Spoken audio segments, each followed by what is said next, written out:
Nomination സമർപ്പിച്ചു കഴിഞ്ഞു.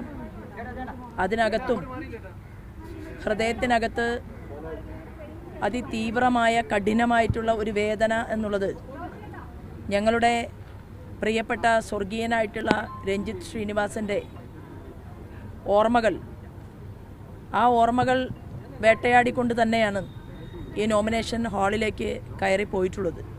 അദ്ദേഹത്തിൻ്റെ സഹധർമ്മിണി ശ്രീമതി ലിഷയാണ് സ്ഥാനാർത്ഥി എന്നുള്ള രീതിയിൽ കെട്ടിവെക്കാനുള്ള പണം നൽകിയിട്ടുള്ളത്. ഈ ആലപ്പുഴയിൽ, നമ്മുടെ കേരളത്തിൽ ഇതുപോലെയുള്ള ഭീകരവാദ പ്രസ്ഥാനങ്ങളുടെ കൊലക്കത്തിക്കിരയായി ആളുകൾ പിടഞ്ഞു വീണ് മരിച്ചിട്ടും അതേ തീവ്രവാദ സംഘടന ഞങ്ങൾ UDF-നെ പിന്തുണയ്ക്കുമെന്ന് പരസ്യമായി പ്രഖ്യാപിച്ചിട്ടും അതാവശ്യമില്ല എന്ന് പറയാനുള്ള ഒരു സാമാന്യ മര്യാദ പോലും UDF-ൻ്റെയും അതുപോലെ തന്നെ LDF-ൻ്റെയും ഭാഗത്ത് നിന്ന് ഉണ്ടാകുന്നില്ല എന്നുള്ളതാണ്. കണ്ണൂരിൽ നിന്ന് ആലപ്പുഴ പാർലമെൻറ്റ് മണ്ഡലത്തിലേക്ക് ഭീകരവാദികളുടെ സാന്നിധ്യം എത്തിച്ചിട്ടുണ്ട്. ഒരിക്കലും ആലപ്പുഴയിലെ സാധാരണക്കാരായിട്ടുള്ള കമ്മ്യൂണിസ്റ്റുകാരനോ സാധാരണക്കാരനായിട്ടുള്ള കോൺഗ്രസ്സുകാരനോ, കാരണം ഇത് ഞാൻ ആദ്യമായിട്ട് തെരഞ്ഞെടുപ്പിൽ മത്സരിക്കുകയല്ല, ഇത് 9ാമത്തെ തെരഞ്ഞെടുപ്പാണ്, 3ാമത്തെ പാർലമെൻറ്റ് തെരഞ്ഞെടുപ്പാണ്. ഫ്ലെക്സ് ബോർഡുകൾ കഴുത്തിനോട് ചേർത്ത് വെട്ടിയെടുക്കുക, ആ വെട്ടിയെടുത്ത ഫ്ലെക്സ് ബോർഡിൻ്റെ മുകളിൽ മിസ്റ്റർ ആരിഫിൻ്റെ ഫോട്ടോ വയ്ക്കുക, അത് അന്വേഷണത്തിന് കലക്ടർ ഉത്തരവിടുമ്പോൾ പോലീസ് അന്വേഷണമെന്നുള്ള ഒരു അവർ ആളുകളെ പറ്റിക്കുന്ന അന്വേഷണം. കാരണം ഇത് ഞങ്ങൾ പരാതി കൊടുത്തിട്ട് ദിവസങ്ങളായി. പക്ഷേ കലക്ടർ അടിയന്തരമായി ഈ വിഷയത്തിൽ ഇടപെടണം എന്ന് ഞാൻ ആവശ്യപ്പെട്ടു. ഇതിനു വേണ്ടിയിട്ട് പ്രത്യേകം ഒരു സെല്ല് തന്നെ ഇവിടെ ആലപ്പുഴ പാർലമെൻറ്റിൽ പ്രവർത്തിക്കുകയാണ് എൻ്റെ ഫ്ലെക്സ് ബോർഡുകൾ നശിപ്പിക്കാൻ. അത് മാനസികമായിട്ടുള്ള ഒരു സ്ത്രീ തെരഞ്ഞെടുപ്പിൽ നിൽക്കുന്ന സമയത്ത് മാനസികമായിട്ട് നമ്മളെ ക്ഷതമേൽപ്പിക്കാൻ സാധിക്കുമോ എന്നതിൻ്റെ വളരെ ആസൂത്രിതമായിട്ടുള്ള പരിശ്രമത്തിൻ്റെ ഫലമായിട്ടാണ്. അത് ഉണ്ടായതിനു ശേഷവും ആ ഫ്ലെക്സ് ബോർഡുകൾ പരിശോധിക്കാൻ വരുന്നതിന് മുൻപ് ഗവൺമെൻറ്റിൻ്റെ ഉദ്യോഗസ്ഥന്മാരെ കൊണ്ട് വാരി കൂട്ടിയെടുത്ത് വണ്ടിയിൽ കയറ്റി സ്ഥാനാർത്ഥിയുടെ ആളുകളോ വരുന്നതിന് മുൻപ് കൊണ്ടുപോവുക, ഇങ്ങനെയുള്ള പ്രവണതകളൊക്കെ ഇവിടെ കാണുന്നുണ്ട്.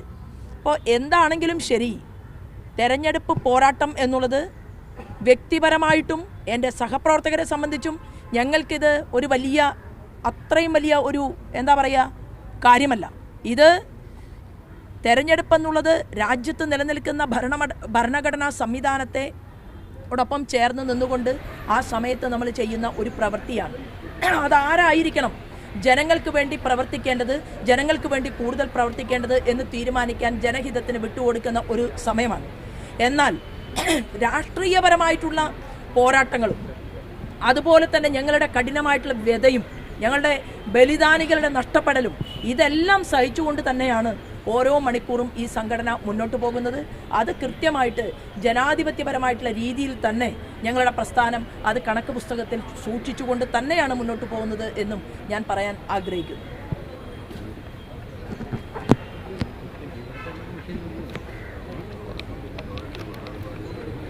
എനിക്ക് വളരെ വേദനയോട് കൂടിയിട്ട് പറയാനുള്ളത്, ഇപ്പോൾ റിപ്പോർട്ടർ ചാനലിൽ ഒരു വാർത്ത ബ്രേക്കിംഗ് ന്യൂസാണ് എന്ന് പറഞ്ഞുകൊണ്ട് കാണിക്കുന്നത് മുഹൂർത്തം തെറ്റിയിട്ടാണ് ഞാൻ നാമനിർദ്ദേശ പത്രിക കൊടുത്തിട്ടുള്ളത് എന്നാണ്.